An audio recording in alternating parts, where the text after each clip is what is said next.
Rest எடுக்க கூட முடியல. ஏன் உங்களுக்கு ஹால்ல வந்து ரெஸ்ட் எடுத்தா ஆகாதோ? அவளே இங்க காய்ச்சல் வந்து கிடக்குறா. மீனா ஃபீவர் இருக்கா? டாக்டர் பாத்தீங்களா இல்லையா? அப்ப ஃபீவரா இருக்கறதால தான் அண்ணி போய் தூங்கிருக்காங்க. இது கேட்டா மனோஜ் இவ்வளவு கேள்வி கேட்டுட்டு இருக்க? கேட்டியா? நான் அப்பவே சொன்னேன் மீனாவுக்கு உடம்பு முடியாம இருக்குன்னு.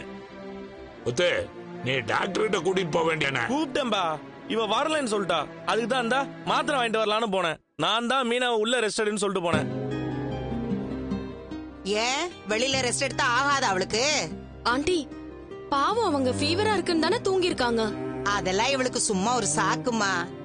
இவளுக்கு ரூம் வேணும்னு தான் இப்படி எல்லாம் பண்றா. ஸ்ருதி, நீங்க இவங்களுக்கு சப்போர்ட் பண்றீங்க. ஆனா நெக்ஸ்ட் வீக் உங்க டர்ன் வரும்போது உங்களுக்கு எங்க ப்ராப்ளம் என்னன்னு புரியும். ரோஹிணி, இதெல்லாம் ரொம்ப சில்லியா இருக்கு. எங்க டர்ம் வரும்போது நான் இப்படி எல்லாம் சண்டை போட்டுட்டு இருக்க மாட்டேன். நான் ரவியை கூப்பிட்டுட்டு என் வீட்டுக்கு போயிடுவேன்.